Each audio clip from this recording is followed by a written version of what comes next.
warahmatullahi wabarakatuh. Alhamdulillah adada khalqihi wa ridha nafsihi wa zinata arshihi wa midada li kalimatih. Alhamdulillah, kesyukuran yang sangat luar biasa. Bagaimana kita tidak bersyukur? Allah Subhanahu wa taala telah memberikan kita nikmat Islam dan iman hingga detik ini.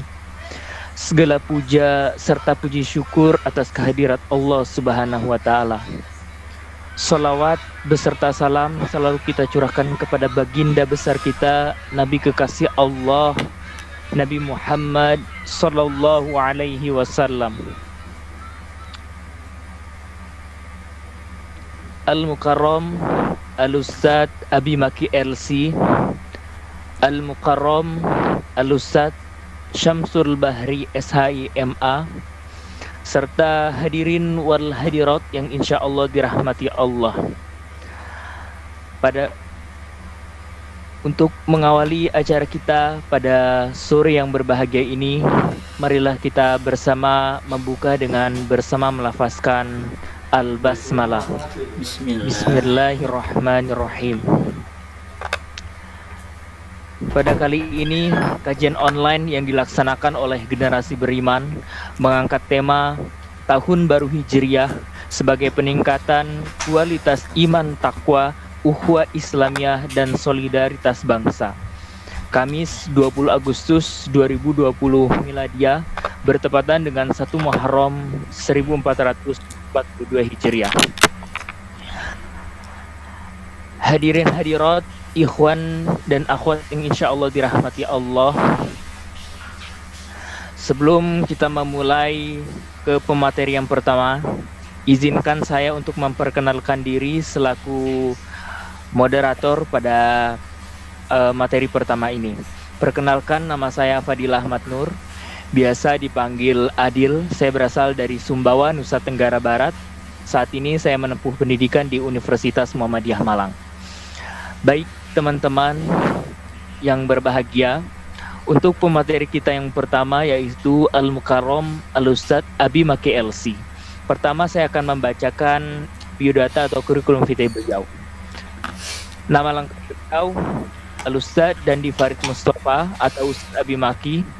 Tepat tanggal lahir Cintawana 11 Januari 1976.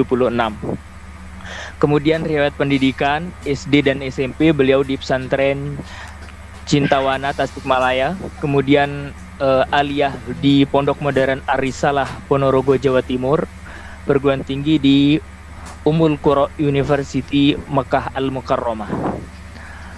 Kemudian kegiatan beliau saat ini pembina Yayasan Al-Falah Depok Jawa Barat, pembina pesantren Qasrul Quran Depok Jawa Barat, pembina Yayasan Qasrul Muhajirin, pembina Majelis Taklim Rumil Al-Hilya, pembina Yayasan Wihdatul Ummah, pembina Yayasan Duta Amanah Islam, pembina Majelis Taklim Sirajus Sa'adah, kemudian pembimbing ibadah haji dan umroh Menan Travel dan IDM Tour, pembina komunitas Serang Jakarta, pembina komunitas Serang Jogja, pembina komunitas Serang Malang dan Bandung, pembina Majelis Taklim Anti Bintaro Tanggerang Banten, dan terakhir pembina Sekolah Dasar Prestasi Global Mampang Indah Depok. Masya Allah. Baik teman-teman, sepertinya tidak sabar lagi untuk menambah ilmu pengetahuan kita. Marilah kita saksikan bersama dengan segala hormat kepada pemateri pertama Al-Ustad Abi Maki LC. Dengan segala hormat dipersilahkan.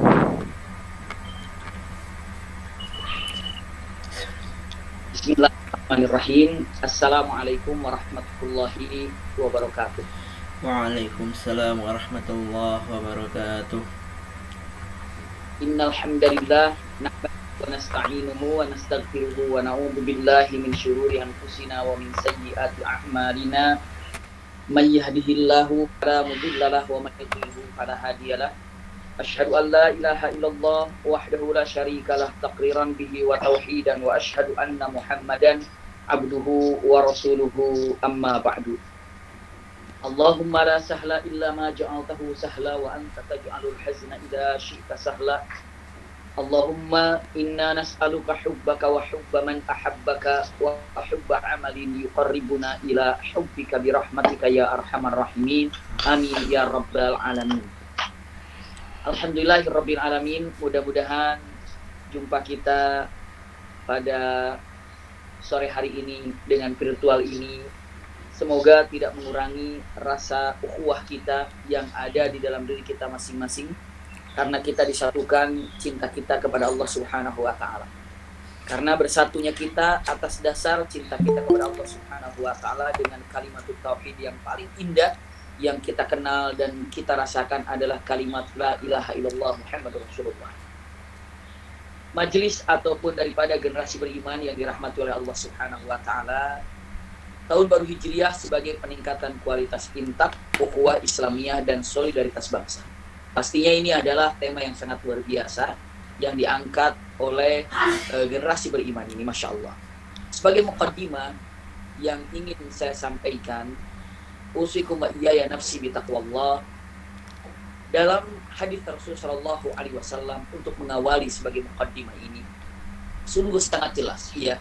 Sungguh sangat jelas kalau digambarkan dalam tema yang akan kita bahas ini adalah sebagai peningkatan kualitas intak, ukhuwah Islamiyah dan solidaritas bangsa. Pertama memang berbicara tentang ukhuwah, juga berbicara tentang masalah Tahun Baru Hijriah. Ada beberapa poin yang ingin disampaikan. Pertama, dalam hadis Rasulullah SAW dengan jelas sekali, ya. La tadkhuluna al-jannah hatta tu'minu wa la tu'minu hatta tahabbu. Awala adullukum ala syai'in idza fa'altumuhu tahabbtum afshus salama bainakum. Ini sudah sangat jelas sekali, ya. Bagaimana menggambarkan ukhuwah yang sangat indah ini, sehingga Rasulullah mengawali dengan rentetan yang sangat indah. La tadkhulunal jannah hatta tu'minu. Kalian tidak akan pernah bisa menjadi ahli surga sampai kalian menjadi orang beriman. Satu itu. Wala tu'minu hatta tahabbu. Dan Anda tidak bisa dikategorikan orang yang beriman kalau antara orang yang beriman dan yang beriman itu tidak saling mencintai. Hatta tahabbu, ya. Ala adullukum ala syai'in idza fa'altumuhu tahabbtum. Mau nggak aku tunjukkan kepada kalian sesuatu yang apabila kalian melakukannya maka kalian akan saling mencintai, saling menyayangi. Itu kalimatnya. Idza fa'altumuhu tahabbtum. Lalu jawab dengan mengatakan, iya, terangkan ya Rasulullah. Rasulullah tegas mengatakan, absus salama bainakum. Sebarkan salam, iya, di antara kalian. Punten. Ingin saya sampaikan dari hadis ini saja. Kita buka, Masya Allah sangat indah sekali. Insya Allah 30 menit ke depan kita akan sampaikan tentang masalah ini, ya, tentang masalah hijrahnya ataupun yang ditemakan tadi, digambarkan bahwa yang namanya tahun hijrah ini sebagai peningkatan kualitas intak dan selanjutnya, ya. Allah dengan Allah tadkhuluna jannah hatta tu'minu. Punten, tidak akan pernah bisa menjadi ahli surga kecuali Anda menjadi orang beriman. Berarti yang menjadikan diri kita menjadi ahli surga itu adalah orang beriman. Imanlah yang menjadikan kita menjadi ahli surga. Simpan dulu baik-baik. Iya, imanlah yang menjadikan kita menjadi ahli surga. Jadi pertanyaannya, apakah orang yang tidak beriman tidak akan pernah meraih surga? Jawabannya tidak boleh ragu. Iya, surga ini hanya disiapkan oleh Allah bagi orang-orang yang beriman kepada Allah. Dan orang kafir bagaimana? Orang kafir ini tidak pernah masuk surga, jangankan masuk surga, dihisab pun tidak kelak di akhirat. Hisab itu, perhitung itu hanya untuk orang-orang yang beriman. Orang yang kafir, orang yang tidak beriman hidup di dunia ini bareng dengan kita, bisnis dengan kita, hidup berdampingan dengan kita. Mungkin di antara teman-teman kenal dengan orang kafir, dengan orang yang tidak beriman, kita tetap bermuamalah dengan dia baik, tidak menipunya, tidak membohonginya, baik. Iya, tapi punten, usikum wa iyaya nafsi bitaqwallah. Orang yang beriman kelak di akhirat ada proses yang namanya hisab. Orang yang kafir akhirat tidak ada yang namanya hisab. Kenapa? Jelas Ibnu Taimiyah mengatakan la hisaba lil kafirin. Bahkan para ulama yang sangat masyhur sekali, ya, dengan mengatakan kata-katanya juga sama dengan kalimatnya la hisaba lil kafirin. Tidak ada hisab bagi orang-orang yang kafir. Kenapa? Karena bagaimana mungkin orang kafir itu akan dihisab? Kenapa? Karena tidak punya la ilaha illallah Muhammadur Rasulullah. diumpamakan begini. Orang yang yang ada di kalangan universitas, misalnya ada apa ya, misalnya di mana ada sekolah universitas, di universitas itu ada mahasiswa. Begitu ada ujian, maka semua mahasiswa akan dikasih soal jawaban. Punten, soal pertanyaan, ya akan dikatakan soal, ya akan dibagikan soal untuk dijawab. Diberikanlah soal semuanya yang namanya mahasiswa. Mahasiswa semua dikasih soal. Kenapa? Untuk ujian. Tapi punten, apakah orang setiap yang tinggal di universitas itu mahasiswa? Tidak. Ada yang jualan di universitas, maksudnya apa? Ya jualan makanan. Ada juga di universitas itu yang tukang bersihkan kebun. Ada juga di universitas itu adalah untuk yang suka membersihkan kelas-kelas. Yang di universitas itu adalah membereskan tentang yang namanya apakah AC yang rusak atau perlistrikan yang rusak. Mereka berada di universitas itu. Tapi dia bukan mahasiswa, makanya tidak pernah diuji. Kenapa? Karena dia bukan mahasiswa. Di dunia saja demikian.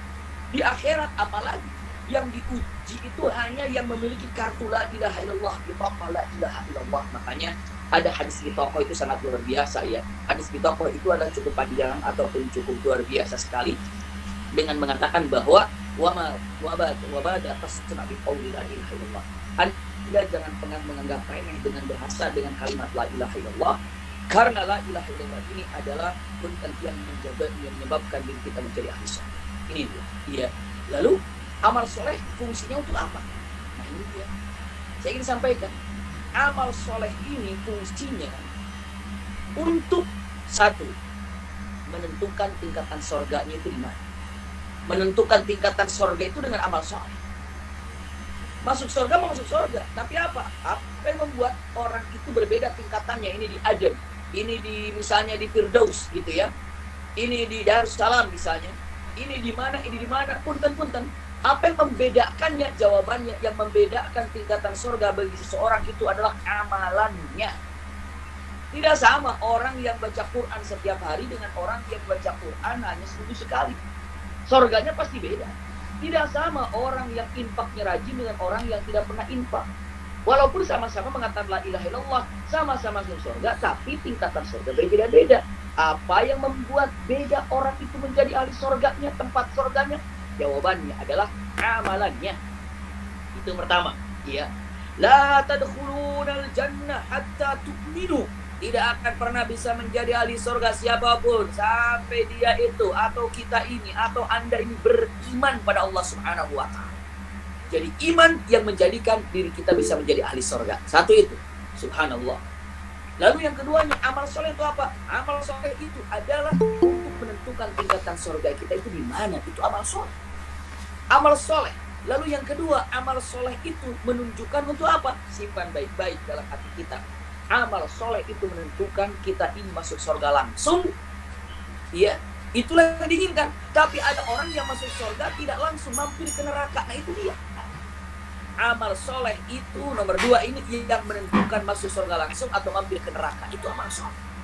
Dicek amal solehnya dia iman. Ayo, iman berarti dia masuk dalam perhitungan. Begitu dihitung ternyata na'udzubillah amal baiknya kurang, amal buruknya lebih banyak, maka dia mampir ke neraka. Selesai daripada urusannya, maka dia akan pindah ke surga. Maka ada doa. Doanya kan unik. Mana buktinya? Buktinya ada dalam Al-Qur'an. Rabbana atina fid dunya hasanah wa fil akhirati hasanah. Lanjutkan lagi. Wa qina adzabannar. Apa artinya coba? 3 permohonan. Rabbana atina fid dunya hasanah. Ya Allah, ya, berikanlah kepada kami kehidupan di dunia yang baik. Kehidupan baik di dunia. Yang selanjutnya, berikanlah kepada kami kehidupan di akhirat yang baik. Itu nomor 2. Tadi nomor 1. Rabbana atina fid dunya hasanah. Ya Allah, berikanlah kebaikan kepada kami di dunia. Itu nomor pertama. Yang keduanya, ya Allah, berikan kepada kami kebaikan hidup di akhirat. Itu nomor 2. Sahabat makanya ya Rasulullah, kehidupan baik di dunia yang baik apa? Kehidupan baik di dunia adalah punya istri yang solehah, punya suami yang soleh, punya keluarga yang baik, punya penghasilan yang lumayan, punya tempat tinggal, punya kendaraan. Itu adalah hasanatul dunia. Kalau hasanatul akhirah apa? Hasanatul akhirah itu jannah. jannah hasanatul akhirah. Intinya nomor 1 mengatakan Rabbana atina fid dunya hasanah, ya Allah berikanlah semua kebaikan yang ada di dunia, wa fil akhirati hasanah, dan berikan di akhirat kepada kami surga. Nah itu kan yang unik di sini, ada waqina adzabannar, dan bebaskan kami dari api, dan bebaskan kami dari api neraka. Orang-orang yang boleh dikatakan orang ini apa ya, kalau sekarang mungkin liberal ya, orang-orang macam liberal ini akan bertanya, mengatakan ini doa ini apa ya, yang nomor 3-nya itu nggak ada faedahnya, aneh kan. Yang nomor 2 itu wafil akhirati hasanah, dan berikan kepada kami kebaikan akhirat yakni surga. Kalau sudah Rabbana atina fid dunya hasanah cukup, nggak usah ada waqina adzabannar. Masa kan sudah ya Allah berikan kepada kami surga, udah cukup. Karena nggak mungkin waqina adzabannar, bebaskan kami dari api neraka, itu cuma tambahan aja.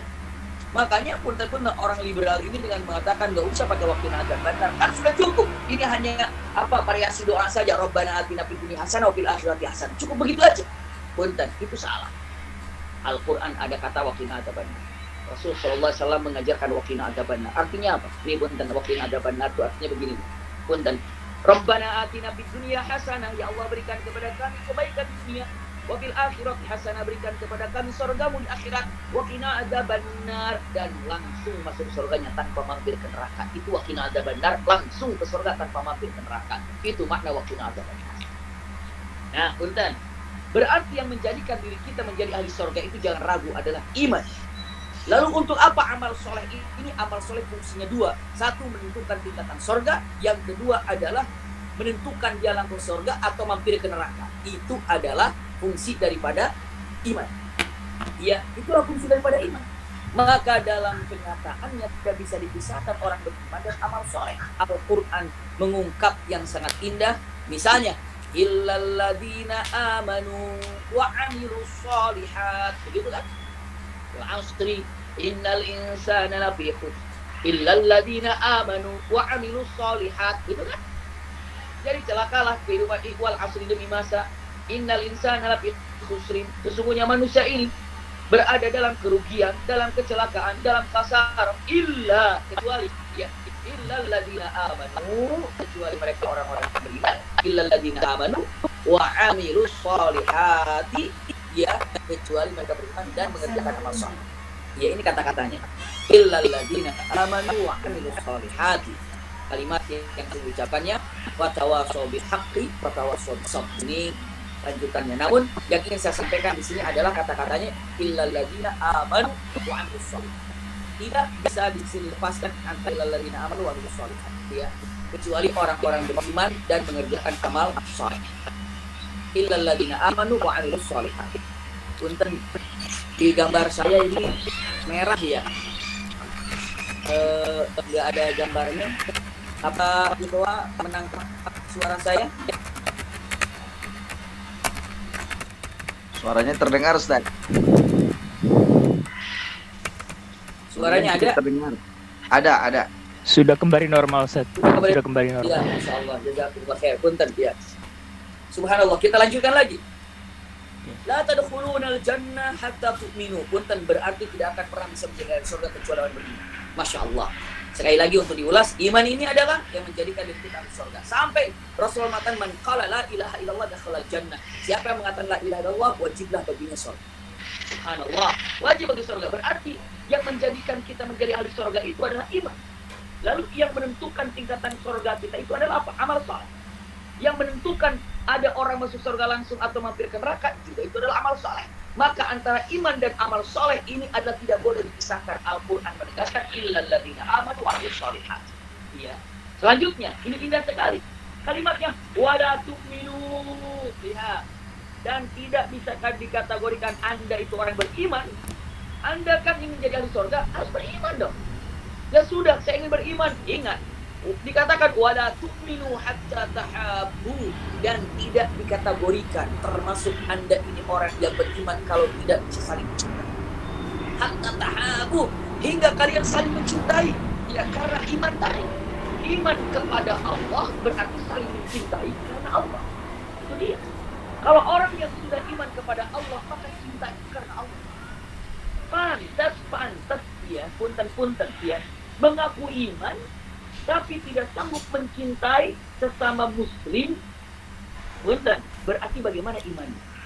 Yang dituntut di sini adalah iman. Lalu apa tidak dikategorikan orang beriman kalau tidak saling mencintai? Karena apa? Karena iman itulah yang mengikat rasa cinta ini. Maka mencintai karena Allah Subhanahu wa taala. Usikum wa iyaya nafsi bi taqwallah. Maka sering kita dengar kata uhibbuka fillah, gitu kan? Uhibbuka fillah, sering kita dengar. Pernah sahabat Rasul sallallahu alaihi wasallam bertanya dengan materi, "Ya Rasulullah, inni uhibbu fulan fa aqulu lah atau fa aqulu lahu?" Ya Rasulullah, fa ukhbiruhu. Ya Rasul, kama qala ya Rasulullah, aku ini sangat menyukai sahabatku ini. Saya sangat senang, saya sangat cinta sama temanku ini. Apakah saya harus kasih kabar kepada dirinya kalau aku suka kepadanya? Kan saya karena mencintai dia karena Allah. Saya itu mencintai dia karena Allah dan saya suka sama dia karena Allah.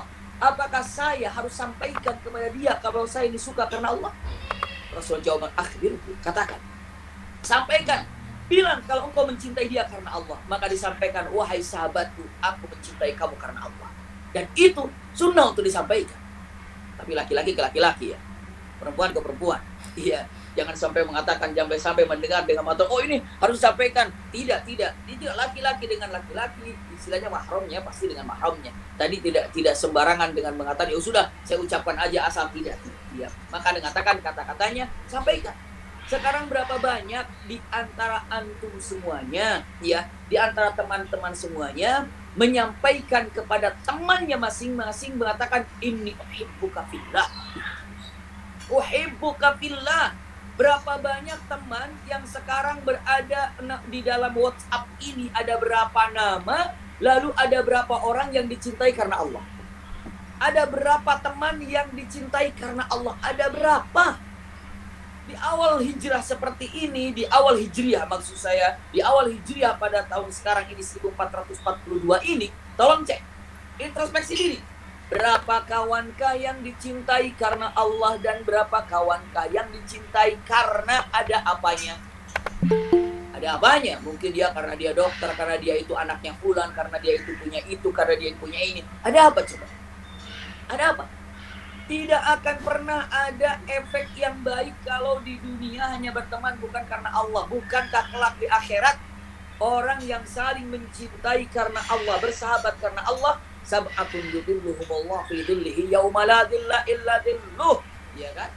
Kelak di akhirat ada 7 golongan yang Allah bebaskan di alam mahsyar, yang mana alam mahsyar itu tidak ada lagi pertolongan kecuali dari pertolongan Allah Subhanahu wa taala. Demikian adanya. Siapa di antara 7 golongan ini? Mereka yang saling mencintai karena Allah Subhanahu wa taala. Mereka saling mencintai karena Allah Subhanahu wa taala, itu dia. Apakah ada di antara kita yang sudah saling mencintai karena Allah Subhanahu wa taala? Kenapa? Karena ini adalah syarat daripada kesempurnaan seorang yang beriman.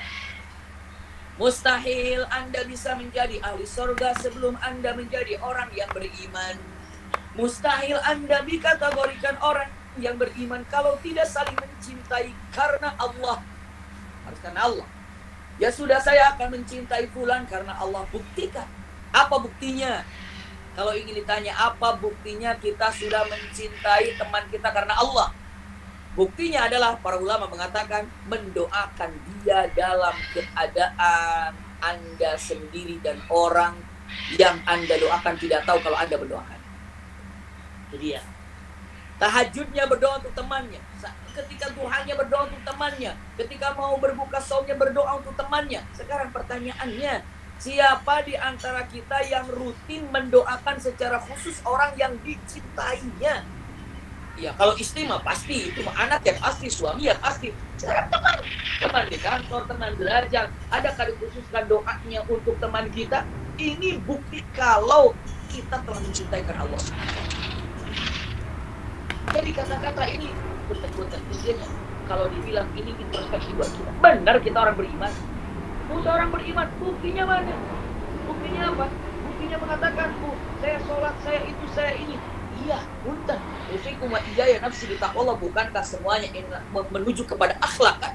Sholat saja menuju akhlak. Bukankah saling mencintai itu karena akhlak yang baik?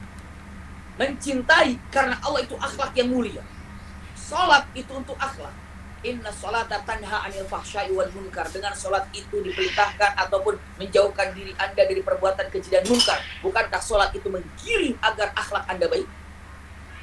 Ketika dikatakan kutiba alaikumusiyam untuk ibadah saum, bukankah saum juga untuk akhlak? Rasulullah mengatakan, punten, idza kana yaumu shaumi ahadikum fala yarfu wala yasqab fa in syatamahu ahad aw qatalahu falyaqul inni mur'un sha'im. Apabila Anda dalam keadaan saum, idza kana yaumu ahadikum ya fala yarfu wala yasqab, ingat jangan rafah, jangan yasqab, jangan yasqab itu boleh dikatakan suudzon, marah-marah, itulah boleh dikatakan yasqab. Ini diartikan para ulama juga dengan mengatakan peringgi yang tidak baik. Wala fa in qatalahu, apabila Anda dihina, apabila Anda diajak berkelahi, kata-katanya falyaqulu inni mur'un sha'im, sesungguhnya aku dalam keadaan ibadah saum. Melatih sabar. Bukankah sabar juga itu melatih akhlak? Saum demi akhlak, salat demi akhlak, haji pun sama. Apa? Dalam haji, dalam firman Allah Subhanahu wa taala, bagaimana? Faman faradha fihinal hajj fala rafatha wala fusuqa wala jidala fil hajj. Yang rafah, jangan fasik, dan jangan berkelahi, jangan jidal saat berhaji. Bukan itu akhlak? Bukan itu akhlak? Salat untuk akhlak, saum untuk akhlak, haji untuk zakat akhlak. Khudh min amwalihim shadaqatan tutahhiruhum wa tuzakkihim biha, itu juga akhlak. Nah, ternyata kalau dikatakan, Masya Allah, saya ini orang beriman, buktinya apa? Buktinya saya zakat buahnya itu akhlak yang baik. Seorang beriman, buktinya apa? Buktinya sholatnya harus berbuat akhlak yang baik. Saya bukti beriman, mana buktinya? Tuh lihat saya ini haji ini buahnya harus berakhlak yang baik. Semua rukun Islam itu mengkerucut ke dalam akhlak yang baik. Maka punten kalau sudah akhlak baik, tahabu, maka Anda saling mencintai. Seakan-akan mengapunten bahasa kasarnya, punten bahasanya. Jangan pernah ngaku orang beriman kalau tidak sanggup mencintai di antara kalian. Dan jangan, yang kedua, jangan pernah Anda menganggap Anda telah mencintai teman Anda karena Allah kalau Anda belum mendoakan secara rahasia kepada teman Anda. Subhanallah, berat ternyata dengan mengatakan kata-katanya. Orang yang beriman itu Masya Allah, ternyata satu saja yang ada dalam hadis ini, tahaku saling mencintai. Ukhuwah luar biasa. Dan ternyata Rasulullah mengatakan, punten, awala adullukum ala syai'in idza fa'altumuhu tahabbtum. Mau aku tunjukkan kepada satu hal, satu perkara, jika Anda melakukannya maka Anda akan saling mencintai. Masya Allah. Mau aku tunjukkan kepada satu amalan, apabila Anda melakukannya maka Anda akan saling mencintai. Apa amalan itu? Jawabannya sangat indah sekali. Apa kalimatnya? Masya Allah. Kalimat yang sangat indah. Afshus salam bainakum. Apa coba itu? Dengan tegas mengatakan kata-katanya, Masya Allah, ya, sebarkanlah salam di antara kalian. Ingat, ketika mengatakan sebarkanlah salam di antara kalian, maksudnya mengatakan assalamualaikum, keselamatan untukmu. Assalamualaikum, punten itu lisan. Afshus salam, sebarkan keselamatan, artinya adalah lisanmu jangan nyakiti orang. Ya, matamu jangan nyakitin orang. Kenapa? Karena berapa banyak orang berkelahi gara-gara lisan, gara-gara mata, gara-gara perilaku. Maka afshus salam maknanya adalah bukan hanya dengan mengucapkan secara kalimat afshus salam, sebarkan salam assalamualaikum, tapi praktekkan keselamatan untukmu. Misalnya begini. Punten, ya. Ketika kita naik ke tangga, kita mau naik ke tangga, tiba-tiba di tangga itu licin tangga itu, mungkin ada minyak jatuh, licin. Sampai Anda saja hati-hati, aduh, licin sekali. Sampai Anda pelan-pelan naik ke atasnya. Begitu berapa langkah naik ke atas, ada orang yang turun di tangga yang sama, itu lagi turun. Kita katakan assalamualaikum. Yang di atas bilang sambil turun, dia bilang waalaikumsalam. Tapi dia dengan mengatakan kata-katanya, paling tidak dia nanti terpeleset di bawah, jatuhlah dia. Dia membiarkan, tidak menginformasikan di bawah licin, punten, afshus salamnya palsu. Afshus salam itu mengatakan ya salam kepada dirinya, terus apa? Berikan keselamatan, kenyamanan, ketenangan, afshus salam. Ada orang yang kelaparan, afshus salam. Ada orang dalam kesulitan zaman pandemi seperti ini, afshus salam. Iya, afshus salam. Jadi ketika ada orang tidak mampu untuk kuliah, untuk sekolah, karena tidak ada dana, karena dia yatim, karena dia ini yatim piatu, karena dia ini fuqara, masakin, maka afsus salam, sebarkan keselamatan. Ayo selamatkan pendidikan mereka, selamatkan ilmu mereka, selamatkan generasinya. Kenapa? Afsus salam. Orang mengira jabatan afsus salam itu hanya mengatakan assalamualaikum. Kalau begitu mah kita juga gampang afsus salam. Udah saya mengucapkan salam kok, tapi Anda mampu berinfak, tapi Anda tidak berinfak. Bagaimana afsus salam? Iya, afsus salam, ada orang tidak mampu sekolah padahal Anda mampu untuk memberikan ilmu kepadanya. Bagaimana dikatakan afsus salam? Maka, punten, hadis yang pendek ini kalau kita telaahi, khususnya ketika di awal bulan Hijriah ini, ataupun punten di awal Muharram ini, di tahun Hijriah ini, subhanallah, coba renungkan. Tidak akan pernah dikategorikan Anda menjadi ahli surga sebelum Anda dikategorikan menjadi orang yang beriman. Karena imanlah yang menjadikan diri Anda menjadi ahli surga. Adapun amalan adalah menentukan apakah Anda masuk surga langsung. Na'udzubillah. Mampir dengan astagfirullah. Kita doa agar kita langsung masuk surga. Dengan amalan itu begitu masuk surga pun tingkatan surga berbeda-beda yang ya saudara, saya termasuk orang beriman kok. Apa buktinya? Saya sholat, akhlak baik. Oh, saya puasa, akhlak Anda baik. Saya haji, akhlaknya baik tuh. Karena semuanya mengkerucut ke dalam akhlak. Sampai Rasulullah ditanya mengatakan, ya Rasulullah, untuk apa kau diutus? Innama bu'istu liutammima makarimal akhlaq. Aku diutus ke muka bumi untuk menyempurnakan akhlak manusia. Dengan apa? Dengan cara ibadah pada Allah. Setelah itu apa? Kalau memang akhlak Anda itu sudah baik seakan-akan demikian, maka tahabu, Anda saling mencintai. Saling mencintai. Kalau sudah saling mencintai, buntan-buntan, ini adalah kenikmatan hidup. Tapi jangan susah sekali ya. Mau nggak ditunjukkan? Jika Anda melakukannya, Anda akan saling mencintai. Apa? Sebarkan. Selamatan. Lisannya, berikan yang menyenangkan orang, berikan keselamatan, kata-kata baik, jauh daripada ghibah, jauh daripada hina, jauh daripada penghinaan. Jauhkan daripada namimah. Mata pun penuh dengan mata yang baik. Telinga pun, Masya Allah semua.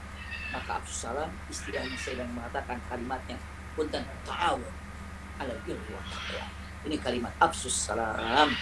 30 menit, saya rasa apa yang barusan saya sampaikan, ya singkat, mudah-mudahan ada manfaatnya. Insya Allah nanti kita ada sesi selanjutnya, kami serahkan kepada host ataupun moderator. Silakan, Allah baik. Masya Allah, tabarakallah, jazakallah khair al-mukarram al-ustadz Abi Maki LC.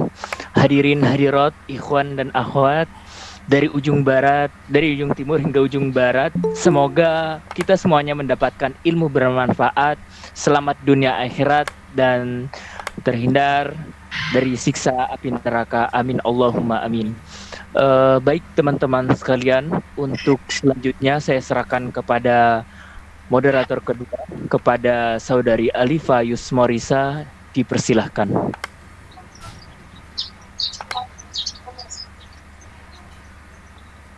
Baik, bismillahirrahmanirrahim. Sebelumnya saya ucapkan terima kasih kepada Ustadz Abi Maki yang telah memberikan materinya yang luar biasa pada hari ini.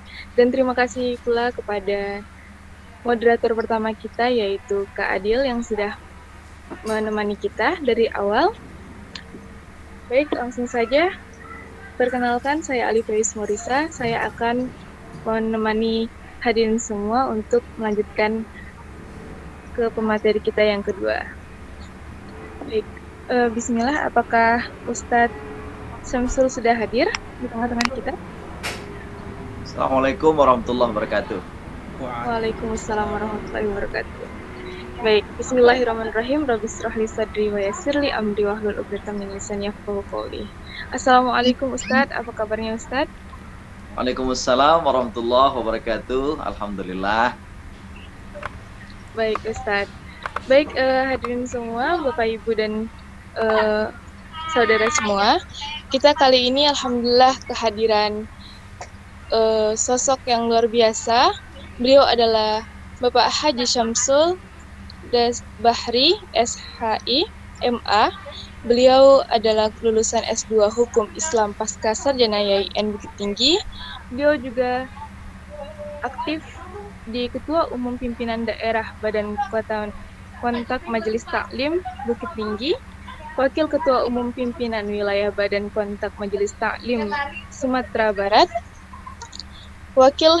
Ketua Himpunan Dai dan Mubalik Kota Bukit Tinggi, dan juga Ketua Dewan Pakar Komite Dakwah Khusus Gerakan Muslimin Minangkabau Sumatera Barat, Wakil Ketua Komite Dakwah Khusus Majelis Ulama Indonesia Provinsi Sumatera Barat, juga pengurus bidang pembinaan Ukhuwah Majelis Ulama Indonesia Bukit Tinggi, Wakil Sekretaris DPD Dewan Majelis Indonesia Kota Bukit Tinggi, juga pengurus Dewan Dakwah Islamiyah Indonesia Kota Bukit Tinggi, dan juga sudah berdakwah sampai ke negara Malaysia, Singapura, Thailand, Saudi Arabia, dan juga Qatar. Masya Allah, Ustadz.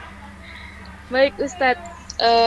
Untuk mempersingkat waktu, kita langsung saja, Ustadz. Kali ini insya Allah kita akan membawakan tema tentang Tahun Baru Hijriyah sebagai pengingat kualitas infak, ukhuwah Islamiyah, dan juga solidaritas bangsa.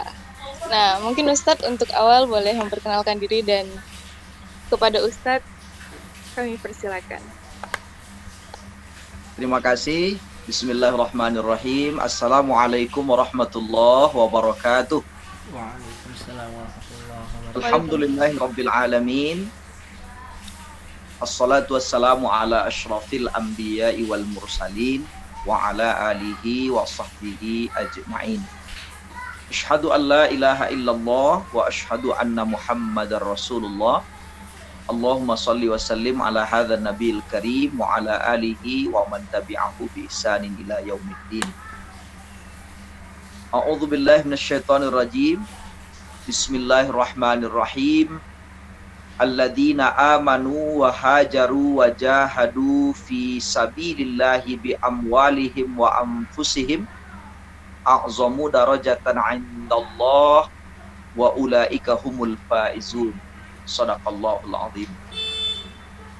Yang kita muliakan Al-Ustadz Abi Maki LC, kemudian para ustadz dan ustazah, baik moderator maupun panitia pelaksana dari komunitas beriman ini, seluruh peserta yang mengikuti kegiatan kita pada sore hari ini. Perkenalkan, saya Samsul Bahri dari Bukit Tinggi, dan saya merasa berterima kasih untuk bisa bergabung di forum ini. Dan tadi luar biasa ilmu yang kita peroleh dari Ustadz kita Al-Mukarram, Ustadz Abi Maki LC. Saya mengikuti dengan seksama dari awal hingga akhir. Ternyata beliau adalah Ustadz yang luar biasa. Selama ini kita hanya bisa bertemu di televisi dan melihat beliau, tapi hari ini kita bisa melihat langsung dari handphone kita dalam siaran langsung hari ini. Langsung saja, Ananda moderator. Baik, Ustadz. Tafadhol, Ustadz. Ya, terima kasih. Pada kesempatan ini saya ingin sampaikan yang pertama, apresiasi untuk komunitas kita ini dengan ayat Allah Subhanahu wa taala surah An-Nahl ayat yang ke-97. A'udzu billahi minasyaitonir rajim. Man 'amila shalihan min dzakarin aw untha wa huwa mu'min falanuhyiyannahu hayatan thayyibah wa lanajziyannahum ajrahum bi ahsani ma kanu ya'malun.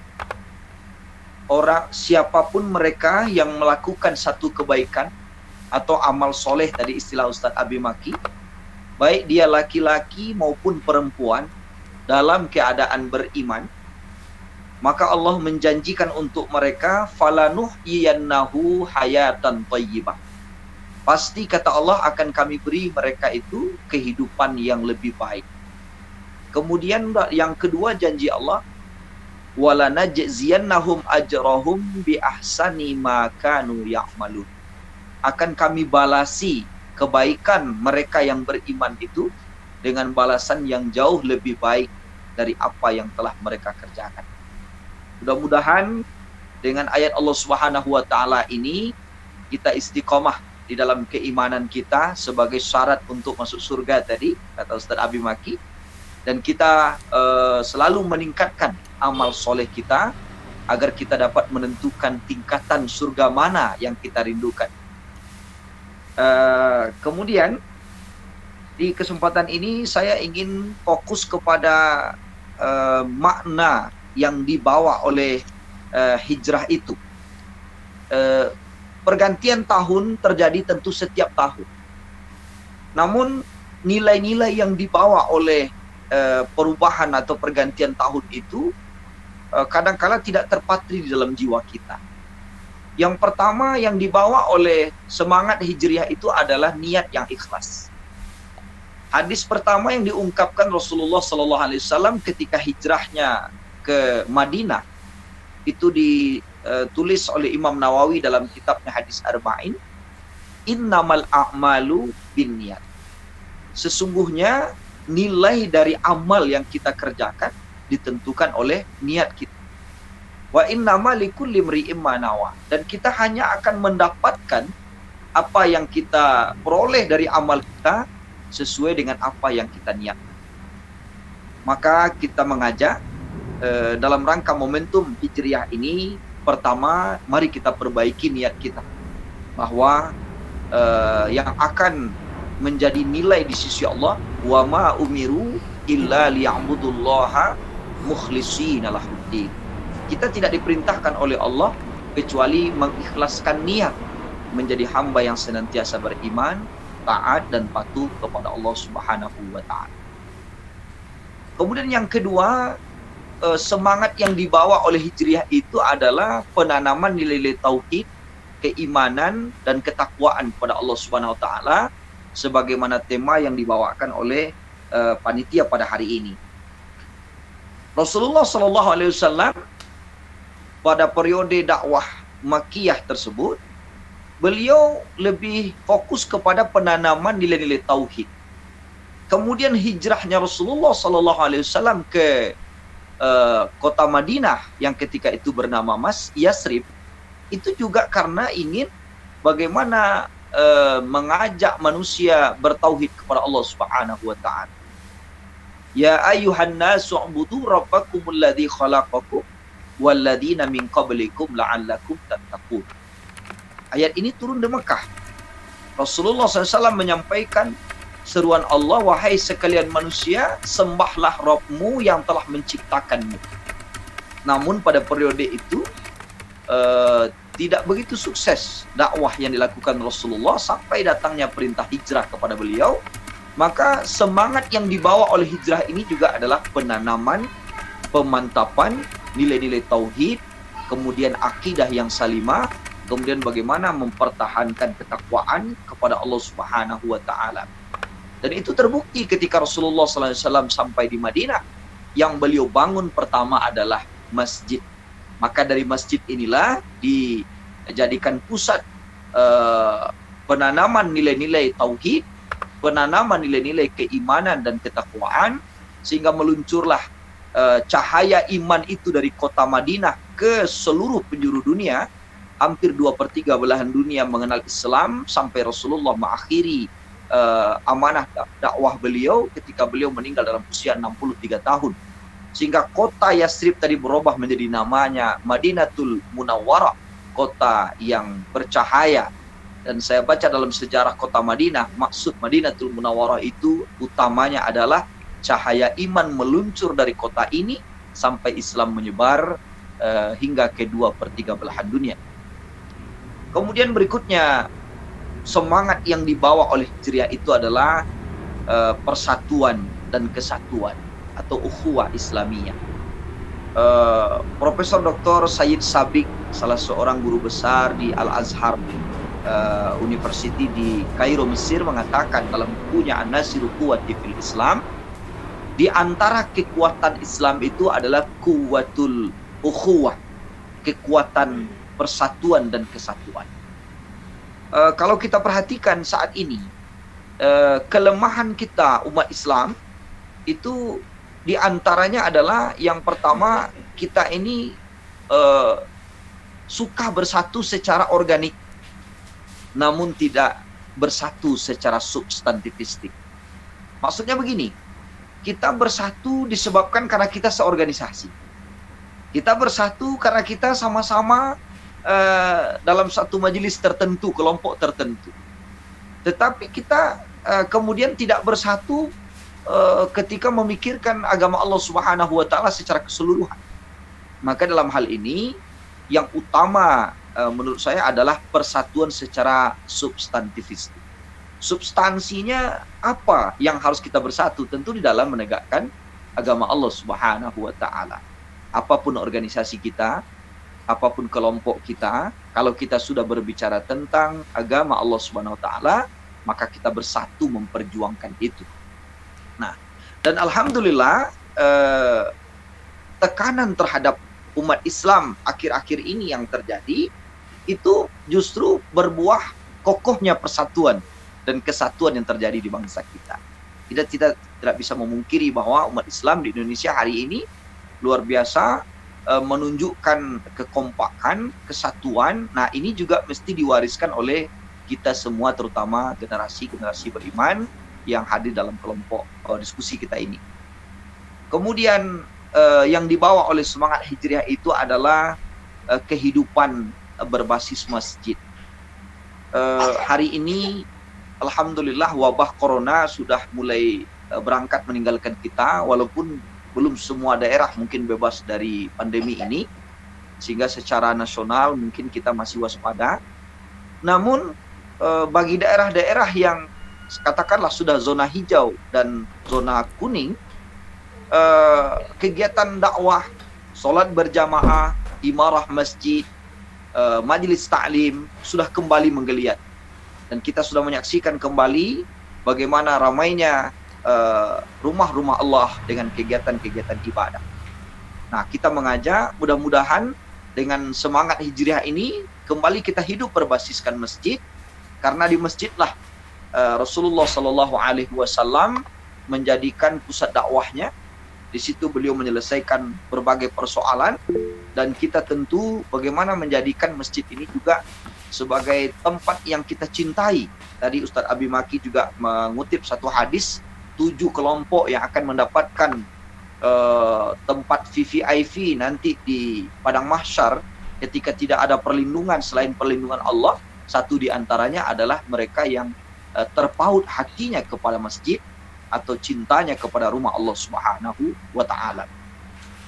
Rasulullah SAW walaupun sudah membangun Masjid Nabawi di kota Madinah, tapi beliau tetap mengunjungi minimal setiap hari Sabtu Masjid Quba, masjid yang pertama dibangun di kota Madinah di saat beliau selesai hijrah ke sana. Dan itu menunjukkan bahwa Rasulullah betul-betul mencintai masjid itu. Nah, bagaimana hari ini kita menjadi generasi yang mencintai masjid? Karena kehancuran dimulai ketika kita meninggalkan masjid. Selanjutnya yang dibawa oleh hijriah itu adalah semangat atau spirit untuk ta'awun, kerjasama, saling membantu, dan saling memahami. Tadi luar biasa hadis yang dikutip oleh Ustadz Abi Maki. Tidak masuk surga kita kecuali kita beriman. Kemudian tidak juga dikatakan beriman, kata Nabi, kecuali jika mereka saling mencintai. Nah, bukti daripada cinta itu tadi, salah satunya dijelaskan tadi oleh Ustadz Abi Maki adalah mereka saling mendoakan satu sama lain. Kemudian apalagi afsus salam, menyebarkan salam. Nah, mungkin di antara afsus salam itu adalah ta'awun di dalam adanya saling membantu, saling memudahkan urusan. Dari mana datangnya ta'awun itu? Tentu dimulai dari ta'aruf, kita saling mengenal. Kemudian dari saling mengenal tadi timbul tafahum, saling memahami. Nah, dengan saling memahami tadi baru dia berangkat kepada ta'awun. Ada keinginan kita untuk saling berbagi dengan penuh kerelaan karena Allah Subhanahu wa ta'ala. Kemudian hijrah, Rasulullah SAW juga membawa semangat jihad. Karena Rasulullah bersabda, la hijrata ba'dal fath. Tidak ada lagi hijrah dalam pengertian pindah kampung halaman sesudah terjadinya Fathu Makkah. Akan tetapi yang ada kata Nabi adalah niat dan jihad. Nah, niat tadi sudah kita uraikan, qasdu syai' muqtaranan bi fi'li. Menyengaja sesuatu yang diiringi dengan pekerjaan, kita sambungkan setiap apa yang kita niatkan itu untuk mendapatkan keridhaan daripada Allah Subhanahu wa taala. Niat. Kemudian jihad. Nah, Buya Hamka dalam tafsir Al-Azhar ketika menafsirkan ayat jahidu fillahi haqqa jihadi, beliau mengatakan jihad itu pengertiannya tidak hanya berperang di jalan Allah, tetapi jihad itu maknanya meliputi adanya dakwah, pendidikan, amar ma'ruf, nahi mungkar, kemudian kemampuan kita mengendalikan hawa nafsu kita sendiri, kemampuan kita menghadang berbagai tipu daya setan. Itu semua adalah jihad, kata Buya Hamka dalam tafsir Al-Azhar. Nah, semangat jihad, ketangguhan, kesungguhan, keuletan, pantang menyerah, dan semangat juang yang luar biasa itu dibawa oleh semangat hijriyah. Nah, mudah-mudahan di awal tahun ini kita bisa menumbuhkan kembali semangat, ketangguhan, keuletan, dan pantang menyerah kita di dalam menjalani kehidupan, dan termasuk mengabdikan tentunya seluruh kehidupan kita itu untuk Allah Subhanahu wa taala. Yang terakhir yang dibawa oleh semangat hijriah itu adalah bagaimana kita beragama secara kafah. Dalam Al-Quran surah Al-Baqarah ayat 208 Allah Subhanahu wa taala berfirman, ya ayyuhalladzina amanu dkhulu fis silmi kafah wa la tattabi'u khutuwatis syaitan innahu lakum aduwwum mubin. Wahai orang-orang yang beriman, kata Allah, masuklah kamu ke dalam Islam itu secara totalitas, secara sempurna, secara kafah. Dan janganlah kamu ikuti langkah-langkah setan, tipu daya setan, karena sesungguhnya setan itu adalah musuh yang nyata bagimu. Banyak orang salah di dalam memahami Islam. Ketika Islam hanya diterima dari Al-Quran tanpa menerima hadis, atau orang menerima Islam dari hadis tapi mengingkari Al-Quran. Ada juga yang menerima Islam hanya dari pendapat-pendapat para ahli, sehingga keislaman kita pun bermacam-macam. Ada kita Islam harakah, hanya karena kita terlahir dari orang tua yang beragama Islam, tapi kemudian kita tidak mengkaji, mendalami syariat Islam itu untuk menjadi pakaian keseharian dalam kehidupan kita. Ada orang yang Islamnya ilmiah, kalau untuk didiskusikan, kalau untuk dijadikan tulisan, kalau untuk dijadikan bahan pembicaraan, kalau sekedar sains dan pengetahuan, mungkin konsep-konsep tentang Islam luar biasa bagi mereka. Mereka bisa bicara tentang akidah, tentang ibadah, tentang akhlak dan segala, tetapi tidak terbukti di dalam amal perbuatan. Ada juga orang yang Islamnya Islam amaliyah. Dia beramal, dia berbuat, tetapi amal dan perbuatan itu tidak didasari dengan ilmu. Dia berpunya prinsip, yang penting kita buat saja. Mau diterima Allah atau tidak, yang penting kita berbuat. Nah, ini juga tidak benar. Kenapa demikian? Karena amal tanpa ilmu akan sia-sia. Sebaliknya, ilmu yang tidak diamalkan juga ibarat kayu atau pohon yang tidak berbuah. Para ikhwan yang saya hormati dan muliakan, dan Al-Mukarram Al-Ustadz Haji Abi Maki LC yang saya hormati, berislam secara kafah tentu pertama bagaimana kita menerima Islam itu dari sumber yang asli, yaitu dari Al-Quran, kemudian dari Sunnah, kemudian dari turunan Al-Quran dan Sunnah. Itu dalam kaidah usul fikih dikatakan sumber utama dari ajaran Islam itu adalah Al-Quran dan Sunnah. Tetapi nanti cara mengambil atau memahami syariat Al-Quran dan Sunnah itu nanti bisa dengan ijma', bisa dengan qiyas, bisa dengan ihtisan, bisa dengan metode-metode yang lain dari usul fikih. Bagaimana kita mengeluarkan hukum dari Al-Quran dan Sunnah itu sehingga bisa kita paham. pemahaman yang benar terhadap Al-Quran dan Sunnah juga tentu kita ambil dari Rasulullah SAW, para sahabatnya, kemudian orang-orang yang memang punya kapasitas kemampuan untuk menafsirkan Al-Quran dan Sunnah itu. Nah, mudah-mudahan dengan pola kita mulai dari cara memahami agama, itu akan mengantarkan kita kepada Islam yang kafah. Kemudian yang kedua, pola kehidupan keislaman yang sempurna yang dibawa oleh semangat hijrah itu ditandai dengan turunnya berbagai syariat-syariat yang dahulu tidak diturunkan perintah itu oleh Allah ketika periode dakwah Mekah. Ketika Rasulullah telah hijrah dari Makkah ke Madinah, barulah datang perintah untuk umpamanya berpuasa, berzakat, berhaji, kemudian bagaimana aturan-aturan bermuamalah di dalam kehidupan, sampai hubungan di dalam dan di luar negeri, sampai Rasulullah berkirim surat ke luar negeri, bagaimana Rasulullah SAW mempertahankan keutuhan negeri sampai Madinah itu menjadi civil society atau negeri madani, baldatun thayyibatun wa rabbun ghafur. Nah, itu menandakan bahwa kesempurnaan syariat itu Allah berikan pada periode Madinah. Nah, jadi semangat yang dibawa oleh hijrah itu juga adalah semangat totalitas dalam kita beragama. Hadirin yang berbahagia, mudah-mudahan pengantar diskusi ini bermanfaat bagi kita semua. Saya berharap nanti kita bisa bertanya jawab dan bisa kita dalami hal-hal yang bermanfaat bagi kita semua. Dan sebagai pengantar barangkali saya cukupkan demikian. Saya kembalikan kepada Ananda moderator. Assalamualaikum warahmatullahi wabarakatuh.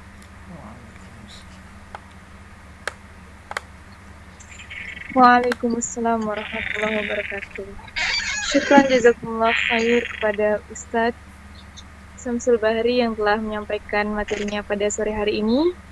Baik Ustadz, berarti yang saya simpulkan saat ini setelah selesainya Fatuh Mekah, maka tugas kita ialah hijrah dari yang keburukan menuju kebaikan ya Ustadz ya. Baik Ustadz, alhamdulillah hadirin semua, kita telah selesai mendengarkan penyampaian dari pemateri pertama tadi Al-Mukarram Al-Ustadz Abi Maki, dan juga yang kedua tadi Al-Mukarram Al-Ustadz Syamsul Bahri. Maka sekarang waktunya kita untuk memasuki sesi tanya jawab ya Ustadz. Apakah Ustadz Abi Maki masih hadir? Alhamdulillah, masih ada. Alhamdulillah. Baik Ustadz, kita masuk ke sesi tanya jawab ya Ustadz ya. Bagaimana Ustadz? Mohon maaf putus-putus. Dulu kita Ustadz Syamsul Bahri, ya hayakumullah, Allah barik fiik. Mudah-mudahan sehat Ustadz. Alhamdulillah Ustaz Abi Maki. Alhamdulillah. Ya, Masya Allah, senang sekali walaupun jumpa seperti ini, insya Allah. Ya, nanti kita jumpa langsung. Ya, insya Allah. Insya Allah. Bila mana Ustaz yang Sumatera Barat, mesti mampir ke Bukit Tinggi, dan insya Allah kita tunggu di Bukit Tinggi. Insya Allah. Kalau Ustaz, kalau ke Jakarta mampir ke Depok. Insya Allah. Luar biasa sekali nih. Alifa juga Masya Allah banget bisa berkesempatan untuk silaturahim dan mendapatkan ilmu dari ustadz-ustadz yang luar biasa. Mohon doanya Ustadz supaya kami para milenial juga bisa mengikuti jejak-jejak Ustadz untuk istiqomah sampai akhir hayat. Baik Ustadz, untuk mempersingkat waktu kita langsung masuk ke sesi tanya jawab ya Ustadz ya. Baik, alhamdulillah udah ada satu pertanyaan nih. Jadi untuk saudara-saudara semua, bagi yang ingin bertanya, silakan langsung mencantumkan nama, asal daerah, dan juga pertanyaan. Insya Allah nanti Alifa akan membantu membacakan dan nanti akan dijawab oleh kedua pemateri kita. Baik Ustadz, pertanyaan yang pertama alhamdulillah datang dari founder Generasi Beriman sendiri nih Ustadz, Kak Satria Kusuma Wardana dari Jatim, Sidoarjo. Mengapa di tahun baru Hijriah ini hanya sedikit umat muslim yang merayakan, sedangkan pada tahun baru yang lain bukan dari Islam, justru malah banyak para umat muslim yang merayakan? Terima kasih Ustadz. Bagaimana mungkin Ustadz Abi Maki boleh menanggapi terlebih dahulu? Mohon izin Ustadz Syamsul Bahri. Ya, tafadhal Ustadz. Ya, memang ini adalah merupakan boleh dibilang ketika ketika namanya tahun baru Islam, ya, justru malah tidak nampak orang muslimin muslimat gembira dengan senang. Kenapa? Jawabannya mungkin terlalu banyak. Namun salah satunya adalah karena mereka tidak tahu keagungan daripada syariat Islam, keagungan daripada sejarah. Karena yang namanya Hijriyah ini mengundang ataupun mengandung sejarah yang sangat dahsyat sekali. Sejarah yang sangat indah sekali, namanya juga hijrah. Ya, keputusan daripada Umar bin Khattab seperti apa mengambil tahun hijrah itu berawal daripada bulan Muharram, dan bagaimana dahsyatnya hijrah Rasulullah, dan apa penyebab hijrah Rasulullah, dan apa tujuan hijrah Rasulullah, dan bagaimana kemuliaan kota Madinah sehingga Rasulullah diperintahkan hijrahnya ke kota Madinah. Padahal saat itu yang penuh dengan kebun itu bukan hanya kota Madinah saja, iya. Bani Hanifah pun yang disebut dengan Yamamah itu juga kebunnya luar biasa, iya. Tapi kenapa Rasulullah dipindahkan ke Madinah?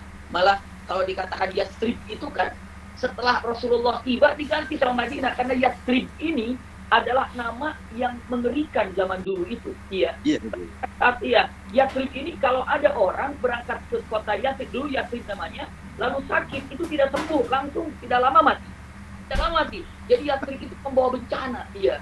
Jadi bayangkan para sahabat tiba-tiba diperintahkan untuk hijrah ke Madinah, dulu tuh namanya Yatsrib, tidak ada satupun yang menolak itu. Ujiannya nih para sahabat, ya. Satu, meninggalkan keluarga, ya kan. Yang kedua, meninggalkan harta. Yang ketiga, datang ke tempat yang di situ terkenal bencana. Dan di sana terkenal dengan jarasim, di sana terkenal dengan virus. Tapi mereka datang, dan siap untuk mendampingi Rasulullah SAW, keindahannya. Jadi apa yang menyebabkan orang muslimin muslimat sendiri tidak bangga terhadap tahun baru Hijriyah ini? Jawabannya adalah karena banyak yang tidak tahunya tentang kemuliaan ini. Iya, ataupun dengan mengatakan sudah disampaikan para ulama. Yang keduanya, banyak yang tidak mau tahu tentang masalah ini, ya.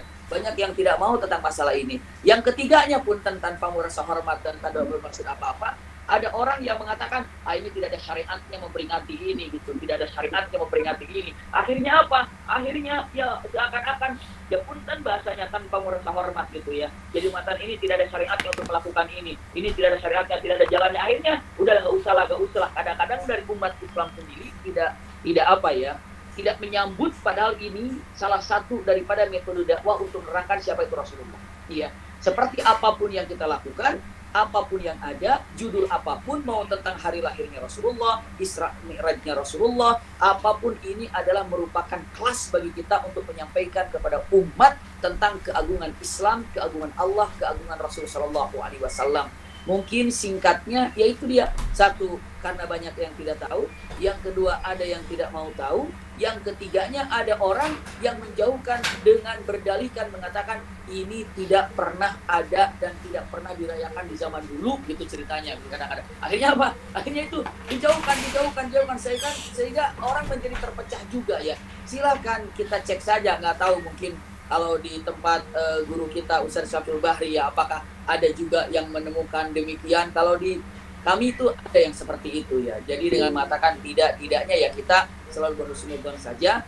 Namun kita yakin dirayakan tidak dirayakan, seperti yang disampaikan tadi oleh guru kita Ustaz Syafil Bahri, ya, dengan mengatakan dirayakan tidak dirayakan, kita bisa merubah diri sendiri untuk jauh lebih baik dengan kategori-kategori, dengan khutwat yang disampaikan oleh beliau tadi. Wallahu a'lam. Amin. Benar sekali, Ustaz. Baik, Ustaz Syamsul, silakan Ustaz, ya, bagaimana untuk menanggapinya? Terima kasih, Ustadz Abi Maki sudah sampaikan 3, saya nomor 4-nya.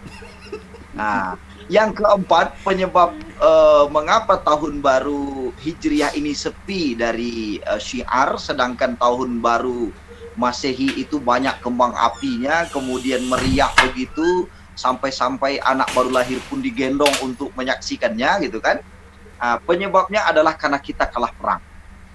Perang apa yang saya maksud? 10 tahun sebelum Indonesia merdeka, pimpinan pentolan-pentolan Yahudi dan Nasrani itu sudah berkumpul di kota Al-Quds.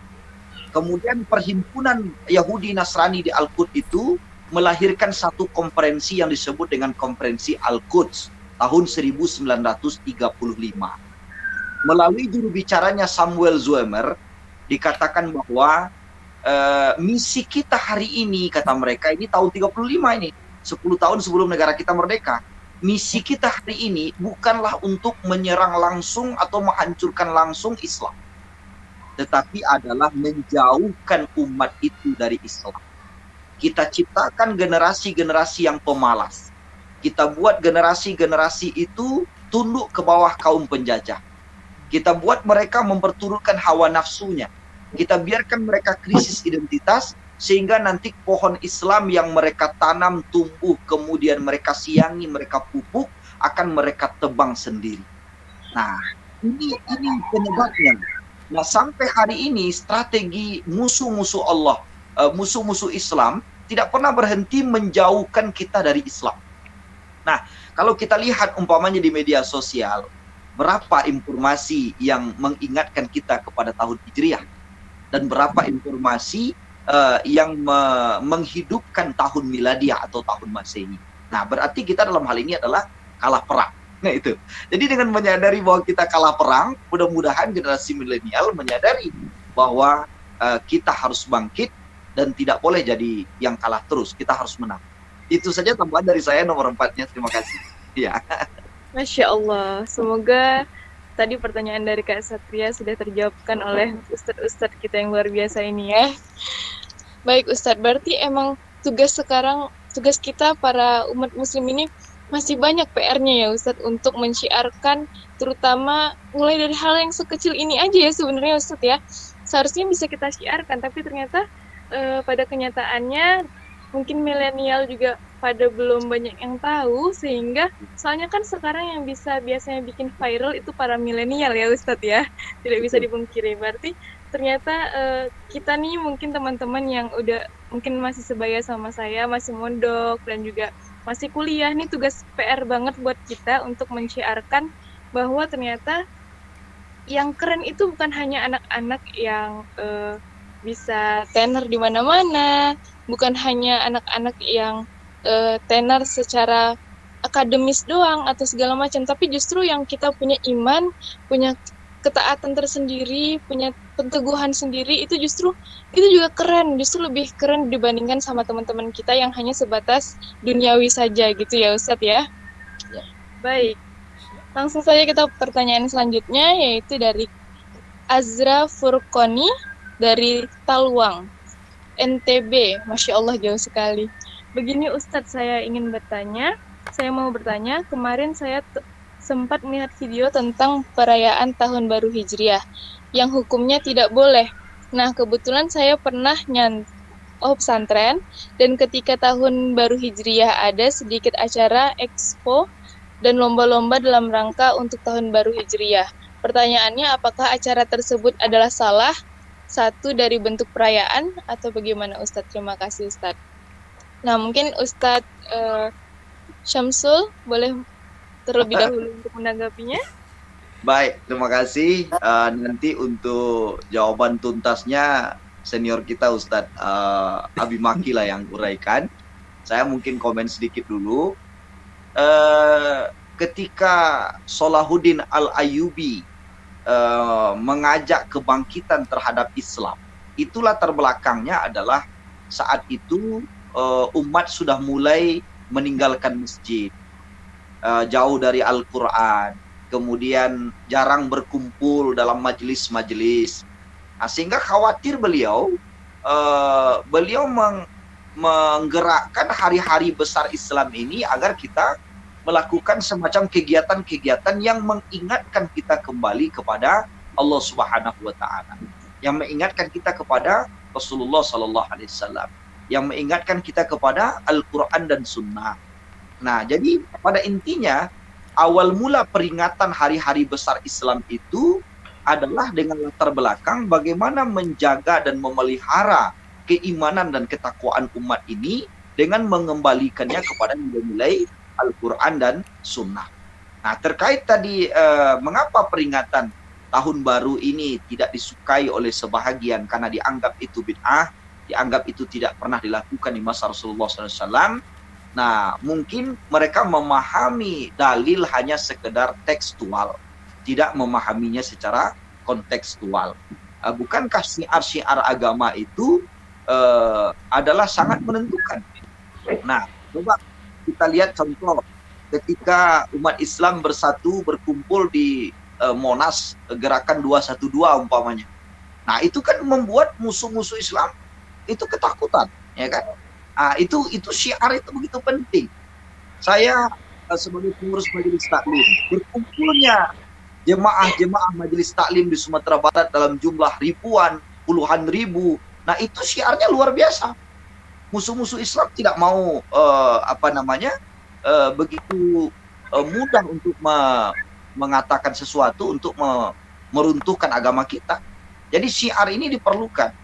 Nah, jadi kalau saya melihat bagaimana kita untuk menegakkan agama ini kalau syiar-syiar agama itu tidak kita munculkan. Itu mungkin sedikit komen dari saya. Kita mohonkan dari guru kita Ustadz Abi Maki untuk berikan kabar.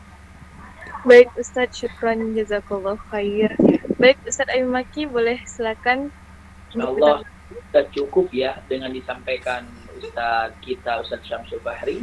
Dengan menyatakan demikian sudah mewakili dari semuanya untuk melihatkan izzah seorang yang beriman dan segala macamnya, kumpulan-kumpulan seperti itu satu hal yang sangat luar biasa. Namun sangat disayangkan justru tadi dengan sampaikan tadi oleh guru kita dengan menyebutkan memahami daripada hadis hanya demikian saja, wallahu a'lam, tapi yang jelas dengan mengatakan apapun punya kesempatan untuk mengadakan kajian, untuk mengumpulkan di situ diisi dengan hal-hal yang positif, itu adalah sesuatu hal yang sangat baik sekali. Punten dengan mengatakan usikum wa iyaya nafsi bitaqwa, bagaimana orang akan tahu tentang bulan Hijriah yang indah ini kalau tidak pernah digaungkan? Iya. Ya. Kalau dengan mengatakan kata-katanya, karena begini ya. Tolong cek dan tolong lihat baik-baik. Kita nyanyi 17 Agustus misalnya lagu 17 Agustus gitu kan, yang kita rame-rame ketika hari 17 Agustus kemerdekaan kita kan, 17 Agustus tahun 4 itulah hari kemerdekaan kita nyanyikan bulan Januari, kita nyanyikan bulan September, kita nyanyikan bulan Oktober walaupun sama-sama tanggal 17. Iya. Itu dinyanyikan pas tanggal 17 Agustus ya, di hari memang momen penting di situ adalah kemerdekaan. Begitu mengatakan 17 Agustus tahun 45 ya, jadi semangatnya dan derayan air matanya itu beda ya. Iya.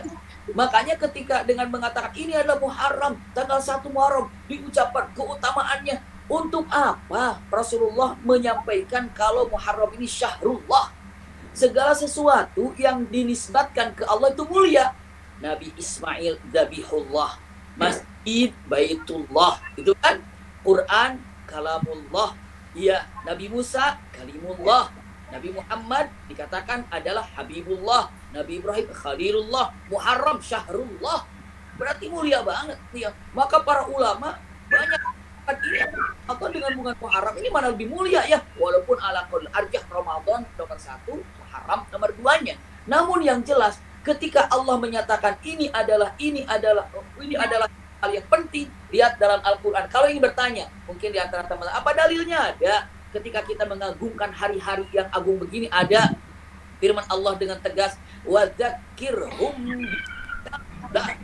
bi ayatillah, tidak wadzakirum bi yaumillah, tidak begitu. Ini wadzakirum bi ayatillah itu Allah menyuruh kepada Rasulullah saat Nabi Musa diselamatkan oleh Allah dari kejaran Fir'aun. Hari itu Fir'aun mati, hari itu Fir'aun tenggelam, selamat satu hari. Hari itu adalah hari hancurnya Fir'aun. Hari itu satu hari ya.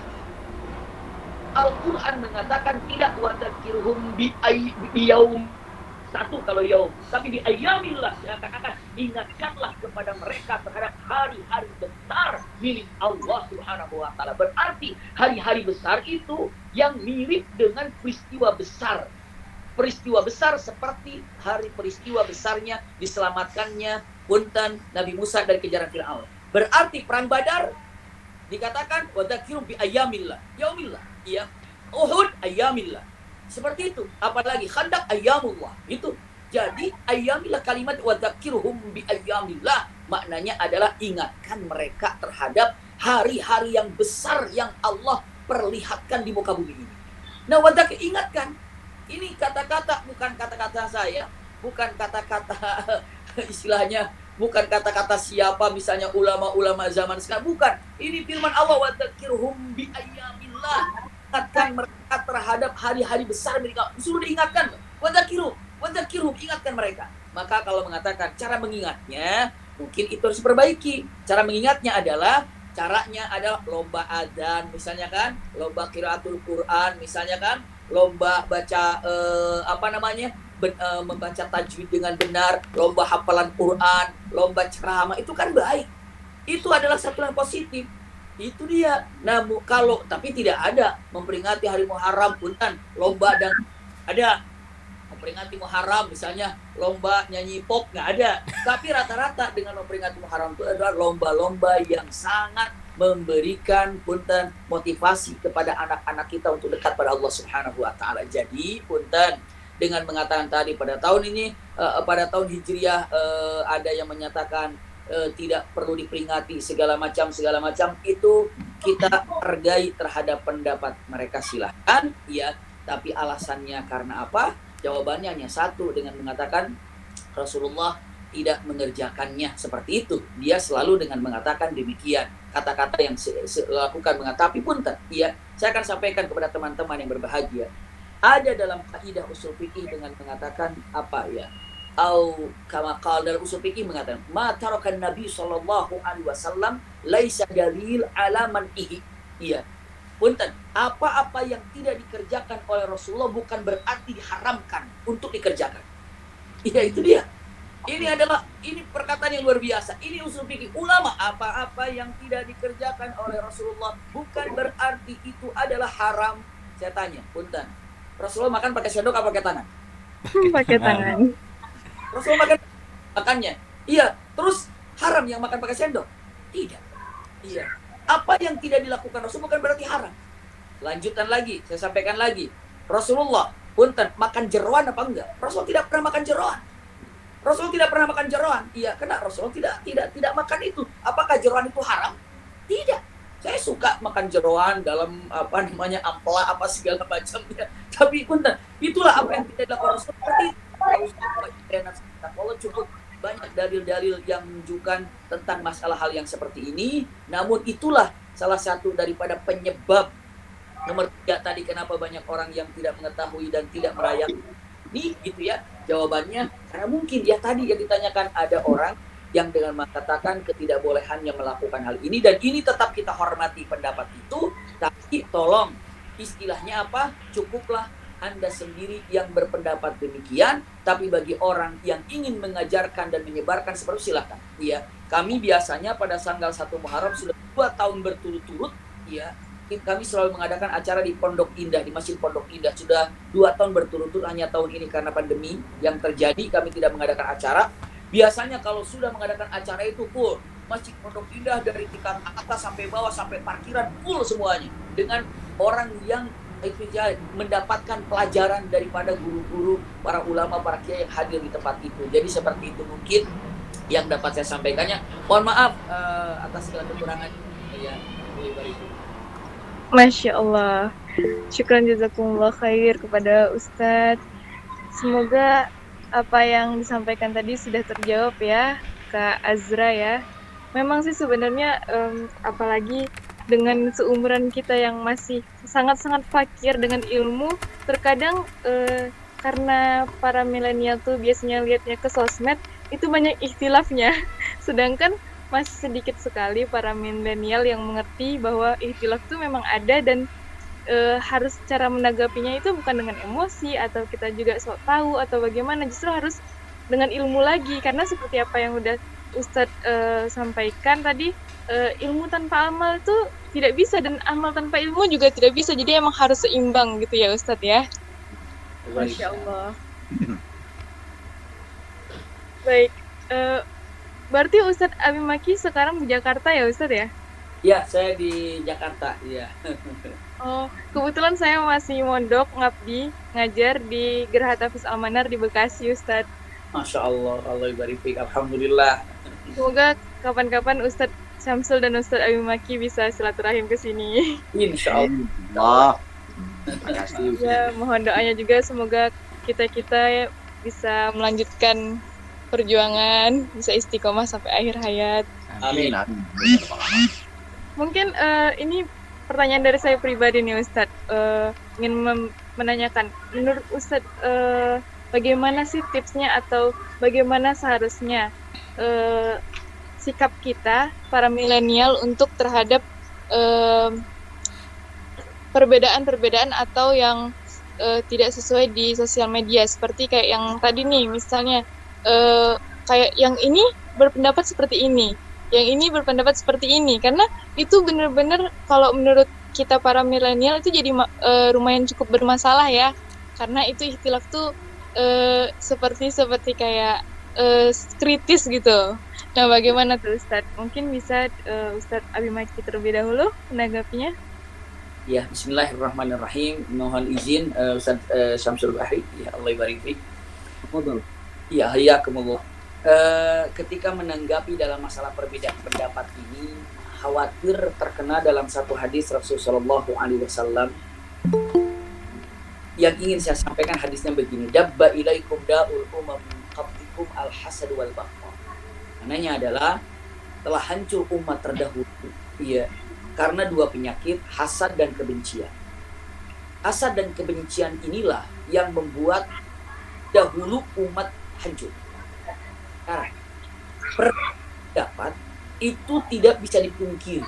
Dan perbedaan pendapat di zaman sekarang antara Abu Bakar dan Umar dan Utsman dan Ali radhiyallahu anhum jami'an itu beberapa kali berbeda pendapat dalam masalah pendapatnya. Namun di antara empat ini dalam perbedaan pendapat tidak ada satupun di antara sahabat ini yang menyalahkan dan di antara yang lain.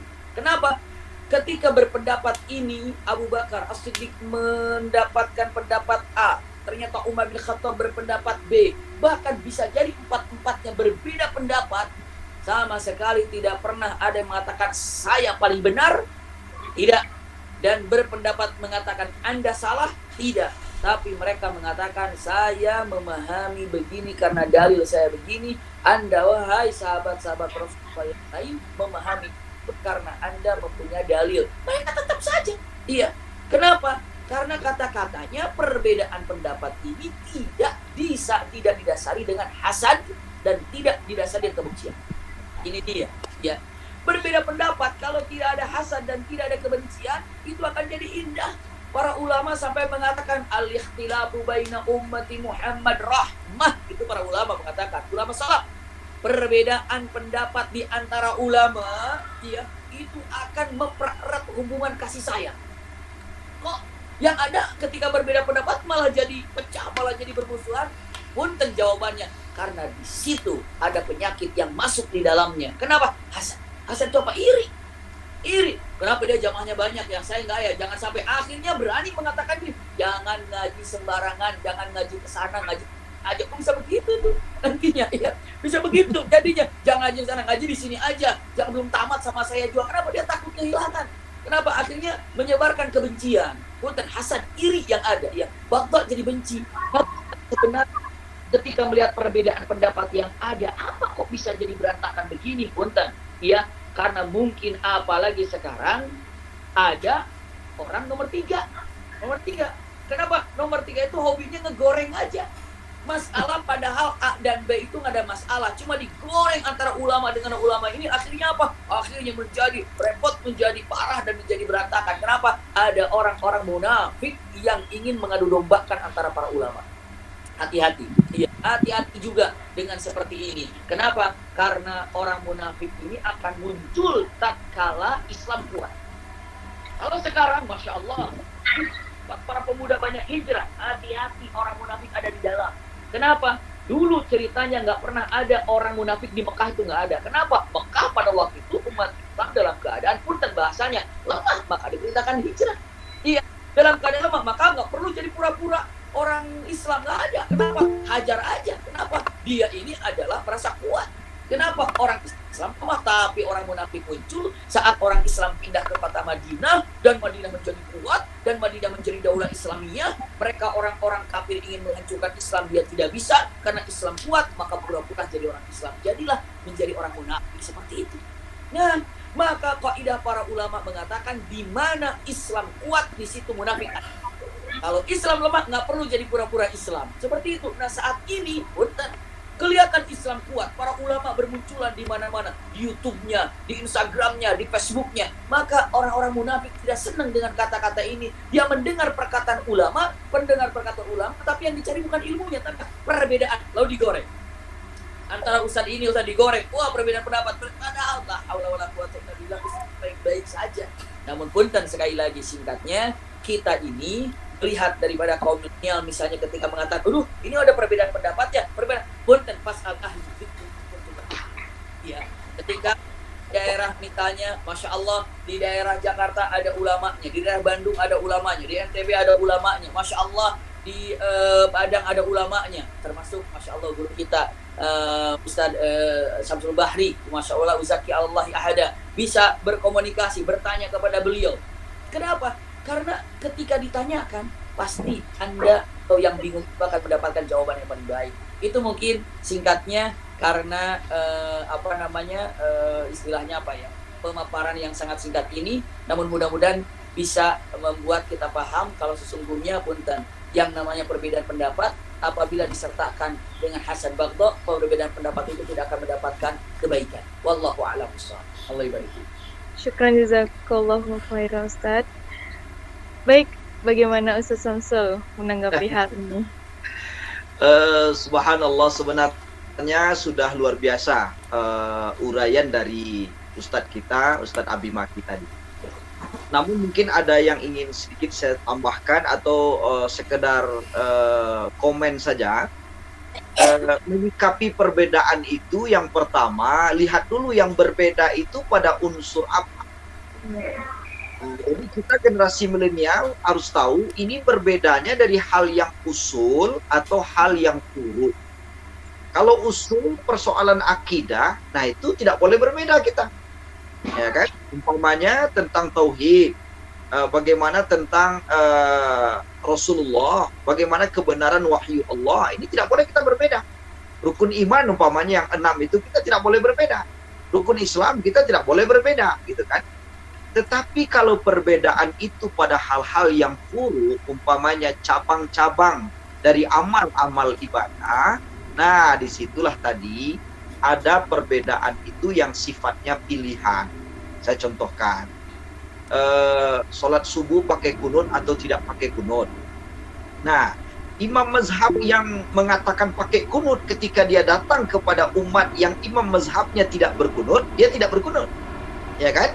Sebaliknya, imam yang menjelaskan dia tidak pakai kunut datang kepada jamaah yang imamnya pakai kunut, dia di situ pakai kunut.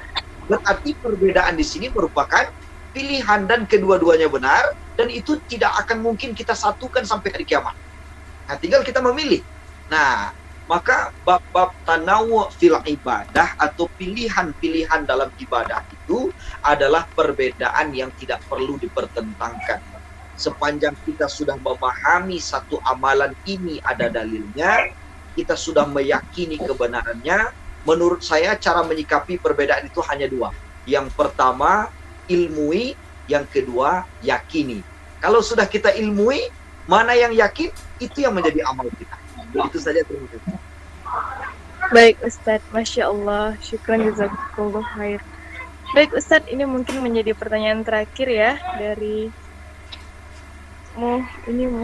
Muhraka Hidayatullah Bogor. Assalamualaikum Ustadz, maaf izin bertanya. Dalam beribadah haruslah berilmu, dalam menuntut ilmu perlu memerhatikan sanad. Saya mau tanya Ustadz, bagaimana kalau kita menuntut ilmu tetapi tidak memperhatikan sanad Ustadz? Karena kita atau saya khususnya tidak tahu mana guru yang bersanad atau tidak. Nah, bagaimana nih Ustadz? Mungkin Ustadz Syamsul terlebih dahulu boleh menanggapi. Ya, terima kasih. Sebelum ke pertanyaan, saya ingin pengantar sedikit, mohon waktu. Belajar kita dari kehancuran Islam di masa-masa lalu, eh, pola untuk menghancurkan Islam yang paling strategis itu adalah masuk melalui sosiokultural, melalui milah, melalui pola hidup, melalui pola pikir. So coba dilihat umpamanya di Spanyol, itu 6 abad Islam jaya di sana.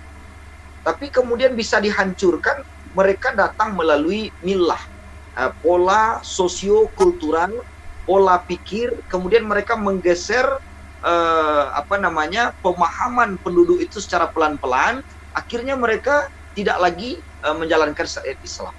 Nah, jadi hari ini juga ada komentar-komentar, pendapat-pendapat yang kemudian menggiring kepada ghazwul fikri menurut saya, racun pemikiran bagi generasi-generasi milenial. Nah, ini perlu kita luruskan. Di antaranya tadi umpamanya kita mesti punya sanad dalam menuntut ilmu. Mungkin kalau ilmunya menghafal Al-Quran, sementara tadi yang sedang menghafal Quran dia ingin juga memberikan menjadi guru nanti di daerahnya agar keilmuannya juga bisa dipertanggungjawabkan, beliau mengambil sanad hafalannya kepada salah seorang ulama di Saudi umpamanya. Itu tidak apa-apa. Tetapi tidak semua kita yang harus punya sanad hafalan sampai ke Saudi. Nah, karena kebutuhan guru tadi tidak sama dengan kebutuhan kita. Kalau kita hanya menghafal untuk diri kita, dan rasanya legalitas sanad itu bagi kita juga tidak diperlukan, kita tidak perlu pakai sanad seperti itu. Namun, kita juga tidak boleh belajar hanya dengan membaca, lalu kita tidak berguru. Nah, ini juga berbahaya. Jadi kalau kita hanya berguru dengan Google, kita bergurunya hanya dengan media sosial, tapi kita tidak berguru dengan seorang ulama, kita tidak belajar di pesantren, kita tidak belajar di madrasah, kita tidak belajar dengan ustadz, dengan kiai, kita hanya mengandalkan apa yang kita baca saja sendiri, otodidak. Nah, ini juga berbahaya.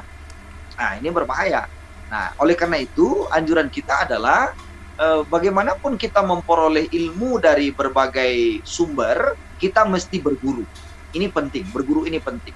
Tetapi tidak mesti kita memiliki sanad ilmu.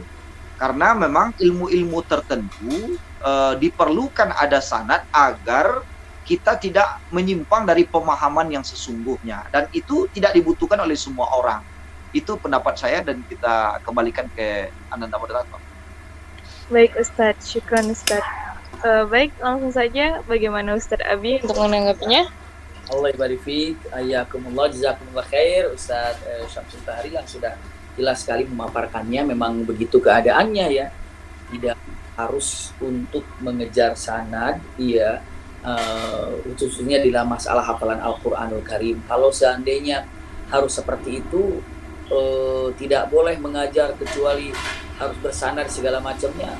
Bagaimana untuk menghafalkan dan menjadikan Al-Quran menyebar di bumi pertiwi. Namun kita ingin mengambilnya untuk bersanad, silahkan di beberapa sahabat, beberapa teman-teman bisa mengarahkannya untuk kemana dan kemana. Bahkan ada yang di Palestina, ada yang di Kuwait, ada yang di Mekah, tapi rata-rata untuk ke Mekah itu sangat-sangatlah banyak yang bersanad seperti itu ya.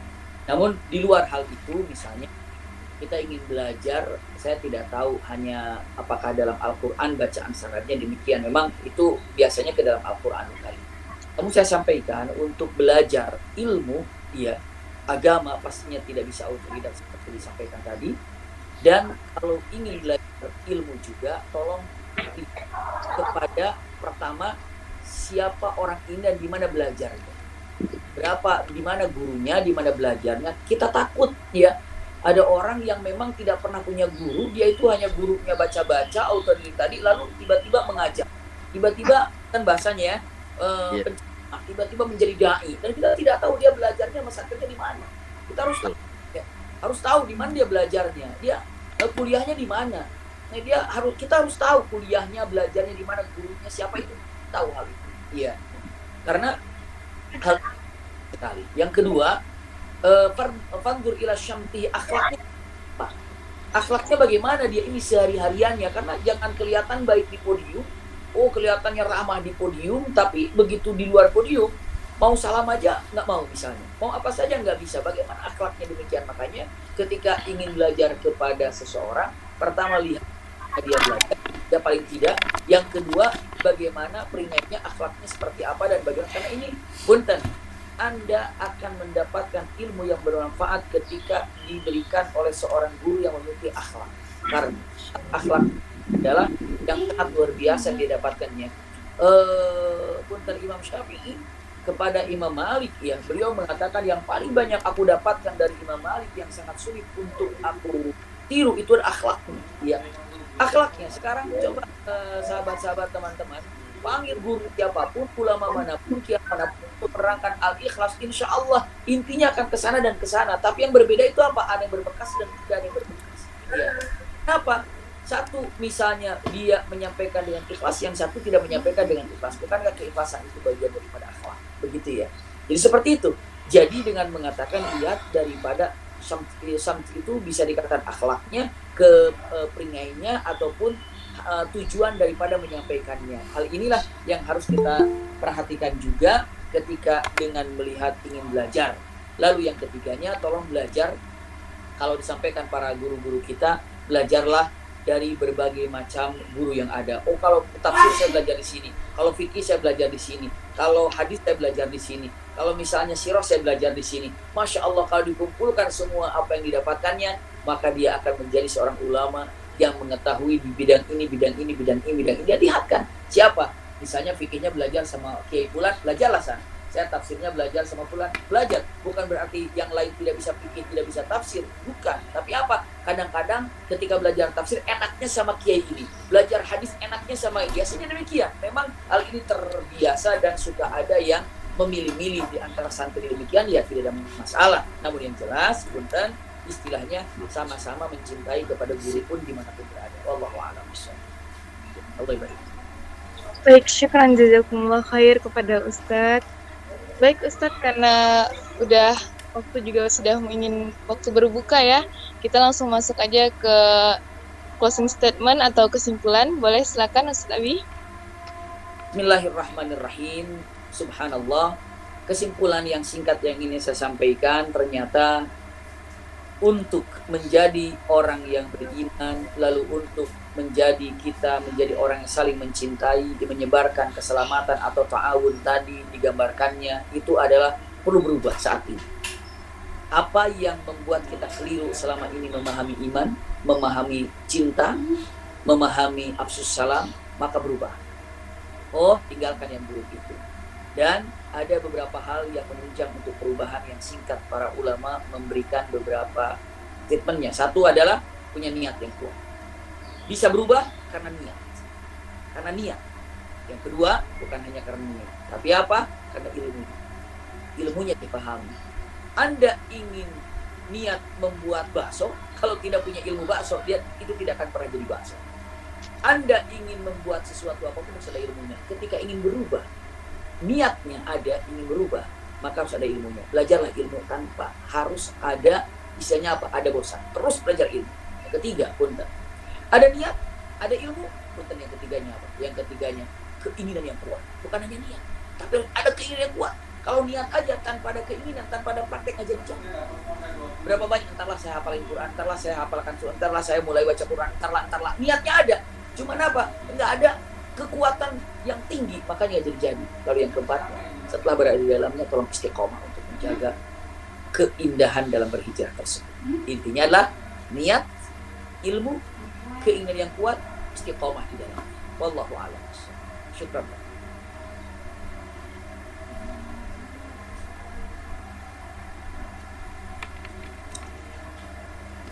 Agak nak tu ni. Bismillahirrahmanirrahim. Saya menutup dengan closing statement dengan singkat saja. Generasi yang berkualitas yang kita harapkan muncul mulai dari awal hijriah ini adalah generasi yang soleh, pintar, kaya, dan berani.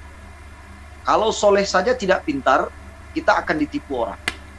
Lebih bahaya lagi kalau ada orang pintar tapi tidak soleh. maka dia akan menjadi penipu. Ada orang soleh, kemudian pintar, tapi dia tidak kaya dengan ilmu, tidak memiliki iman, tidak memiliki akhlak, tidak memiliki keterampilan, maka hidupnya tidak percaya diri. Kemudian kaya, soleh, pintar, tapi dia tidak berani. Ini juga tidak akan mencapai kemajuan. Kita perlu ada keberanian dari dalam diri kita untuk hijrah ke arah yang lebih baik. Maka untuk semangat hijrah tahun ini, kita ingin mengajak bagaimana kembali melahirkan generasi-generasi yang berbasiskan masjid. Kalau di ranah Minang, di Sumatera Barat namanya surau. Karena dari surau ini lahir ulama, dari surau ini lahir cendekiawan, dari surau ini lahir diplomat ulung, dari surau ini lahir tokoh-tokoh masyarakat yang luar biasa tangguh. Bahkan dari surau itu lahir proklamator. Nah, maka representasi daripada surau masa lalu itu hari ini adalah masjid kita, musola kita, langgar kita, atau nama-nama lain yang sejenis, yang pada intinya adalah rumah ibadah yang terdekat di mana kita berada. Nah, mari kita kembali mengajak generasi-generasi ini untuk berbasiskan rumah ibadah atau rumah Allah itu, maka insya Allah di sana dia akan tumbuh menjadi generasi yang berkualitas. Itu saja, terima kasih, mohon maaf. Assalamualaikum warahmatullahi wabarakatuh. Waalaikumsalam warahmatullahi wabarakatuh. Masya Allah, tabarakallah, alhamdulillahirabbil alamin.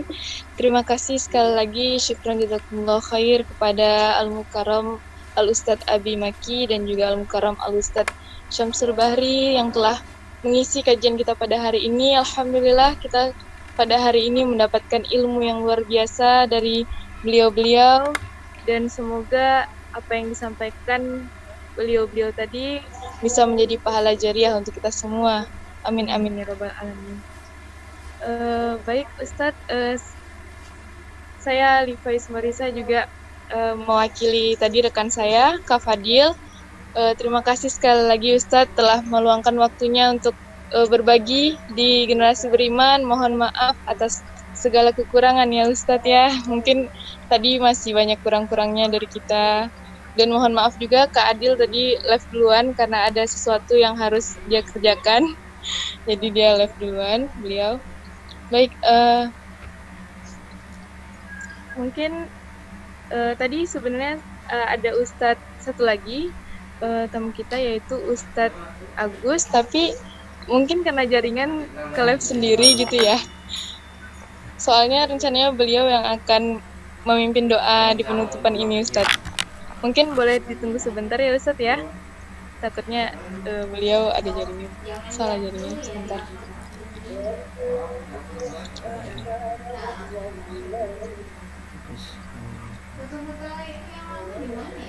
Baik Ustadz, mungkin karena Ustadz Agusnya ternyata tiba-tiba ada di perjalanan, gak kekejar, boleh saya minta tolong untuk Ustadz Syamsul Bahri memimpin doa?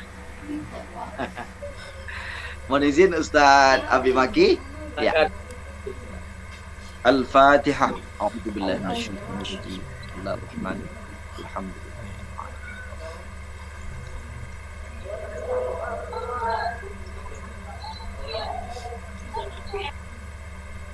A'udzubillahi minasyaitonir rajim. Bismillahirrahmanirrahim.